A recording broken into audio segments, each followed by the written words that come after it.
मित्रों, गीता सार में हम 5वां अध्याय सुनाते हैं। अर्जुन बोले, हे कृष्ण, आप कर्मों के संन्यास की और फिर कर्मयोग की प्रशंसा करते हैं, इसलिए इन दोनों में से जो एक मेरे लिए भली भांति निश्चित कर कल्याणकारक साधन हो उसको कहिए। श्री भगवान बोले, कर्म संन्यास और कर्मयोग ये दोनों ही परम कल्याण के करने वाले हैं, परंतु उन दोनों में भी कर्म संन्यास से कर्मयोग साधन में सुगम होने से श्रेष्ठ है। हे अर्जुन, जो पुरुष न किसी से द्वेष करता है और न किसी से आकांक्षा करता है, वह कर्मयोगी सदा सन्यासी ही समझने योग्य है, क्योंकि राग द्वेष आदि द्वंद्वों से रहित पुरुष सुखपूर्वक संसार बंधन से मुक्त हो जाता है। उपर्युक्त संन्यास और कर्मयोग को मूर्ख लोग पृथक पृथक फल देने वाले कहते हैं, ना कि पंडित जन, क्योंकि दोनों में से एक में भी सम्यक प्रकार से स्थित पुरुष दोनों के फल रूप परमात्मा को प्राप्त होता है। ज्ञान योगियों द्वारा जो परम धाम प्राप्त किया जाता है, कर्म योगियों द्वारा भी वही प्राप्त किया जाता है। इसलिए जो पुरुष ज्ञान योग और कर्मयोग को फल रूप में एक देखता है, वही यथार्थ देखता है। परंतु हे अर्जुन, कर्मयोग के बिना संन्यास अर्थात मन, इंद्रिय, शरीर द्वारा होने वाले संपूर्ण कर्मों में कर्तापन का त्याग प्राप्त होना कठिन है, और भगवत स्वरूप को मनन करने वाला कर्मयोगी परब्रह्म परमात्मा को शीघ्र ही प्राप्त हो जाता है। जिसका मन अपने वश में है, जो जितेंद्रिय एवं विशुद्ध अंतःकरण वाला है और संपूर्ण प्राणियों का आत्मरूप परमात्मा ही जिसका आत्मा है, ऐसा कर्मयोगी कर्म करता हुआ भी लिप्त नहीं होता। तत्व को जानने वाला सांख्य योगी तो देखता हुआ, सुनता हुआ, स्पर्श करता हुआ, सूंघता हुआ, भोजन करता हुआ, गमन करता हुआ, सोता हुआ, श्वास लेता हुआ, बोलता हुआ, त्यागता हुआ, ग्रहण करता हुआ तथा आंखों को खोलता और मूंदता हुआ भी सब इंद्रियां अपने आप अपने अर्थों में बरत रही हैं। इस प्रकार समझकर निसंदेह ऐसा माने कि मैं कुछ भी नहीं कर रहा हूँ। जो पुरुष सब कर्मों को परमात्मा में अर्पण करके और आसक्ति को त्याग कर कर्म करता है, वह पुरुष जल में कमल के पत्ते की भांति पाप से लिप्त नहीं होता। कर्मयोगी ममत्व बुद्धि रहित केवल इंद्रिय, मन, बुद्धि और शरीर द्वारा भी आसक्ति को त्याग कर अंतःकरण की शुद्धि के लिए कर्म करते हैं। कर्मयोगी कर्मों के फल का त्याग करके भगवत प्राप्ति रूप शांति को प्राप्त होता है, और सकाम पुरुष कामना की प्रेरणा से फल में आसक्त होकर बंधता है। अंतःकरण जिसके बस में है, ऐसा सांख्य योग का आचरण करने वाला पुरुष न करता हुआ और न करवाता हुआ ही नव द्वारों वाले शरीर रूप घर में सब कर्मों को मन से त्याग कर आनंद पूर्वक सच्चिदानंद घन परमात्मा के स्वरूप में स्थित रहता है।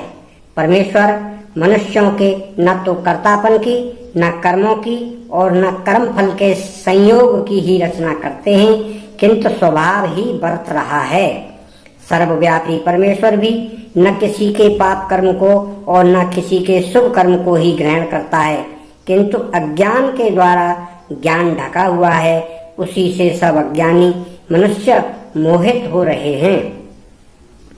परंतु जिसका वह अज्ञान परमात्मा के तत्व ज्ञान द्वारा नष्ट कर दिया गया है, उनका वह ज्ञान सूर्य के सदृश उस सच्चिदानंद घन परमात्मा को प्रकाशित कर देता है। जिनका मन तद्रूप हो रहा है, जिनकी बुद्धि तद्रूप हो रही है और सच्चिदानंद घन परमात्मा में ही जिनकी निरंतर एक ही भाव से स्थिति है, ऐसे तत्परायण पुरुष ज्ञान के द्वारा पाप रहित होकर अपुनरावृत्ति को अर्थात परम गति को प्राप्त होते हैं।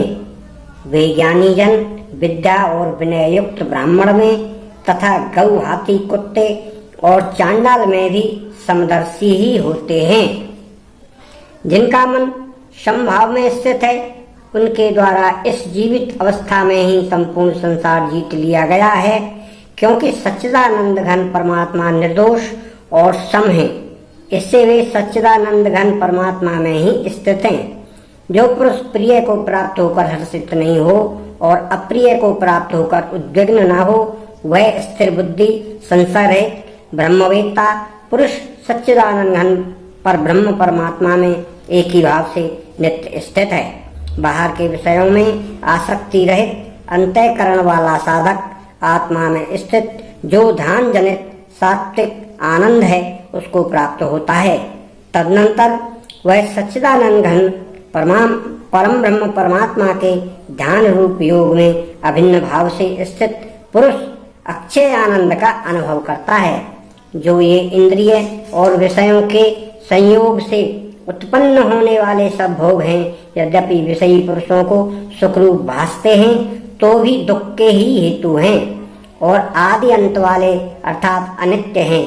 इसलिए हे अर्जुन, बुद्धिमान विवेकी पुरुष उनमें नहीं रमता। जो साधक इस मनुष्य शरीर में शरीर का नाश होने से पहले पहले ही काम क्रोध से उत्पन्न होने वाले वेग को सहन करने में समर्थ हो जाता है, वही पुरुष योगी है और वही सुखी है। जो पुरुष आत्मा में ही सुख वाला है, आत्मा में ही रमण करने वाला है तथा जो आत्मा में ही ज्ञान वाला है, वह सच्चिदानंद घन पर ब्रह्म परमात्मा के साथ एक ही भाव को प्राप्त सांख्य योगी शांत ब्रह्म को प्राप्त होता है। जिनके सब पाप नष्ट हो गए हैं, जिनके सब संशय ज्ञान के द्वारा निवृत्त हो गए हैं, जो संपूर्ण प्राणियों के हित में रत है और जिनका जीता हुआ मन निश्चल भाव से परमात्मा में स्थिर है, वह ब्रह्मवेत्ता पुरुष शांत ब्रह्म को प्राप्त होते हैं। काम क्रोध से रहित जीते हुए चित्त वाले पर ब्रह्म परमात्मा का साक्षात्कार किए हुए ज्ञानी पुरुषों के लिए सब ओर से शांत पर ब्रह्म परमात्मा ही परिपूर्ण है। बाहर के विषय भोगों को न चिंतन करता हुआ बाहर ही निकाल कर और नेत्रों को भ्रकुटी के बीच में स्थिर करके, नेत्रों की दृष्टि को भ्रकुटी के बीच में स्थित करके तथा नासिका में विचरने वाले प्राण और अपान वायु को सम करके, जिसकी इंद्रियां मन बुद्धि जीती हुई हैं, ऐसा जो मोक्ष परायण मुनि इच्छा भय और क्रोध से रहित हो गया है तथा वह सदा मुक्त ही है। मेरा भक्त मुझको सब यज्ञ और तपों का भोगने वाला, संपूर्ण लोकों के ईश्वरों का भी ईश्वर तथा संपूर्ण भूत प्राणियों का सुहृदय अर्थात स्वार्थ रहित दयालु और प्रेमी ऐसा तत्व से जानकर शांति को प्राप्त होता है। इति समाप्तम।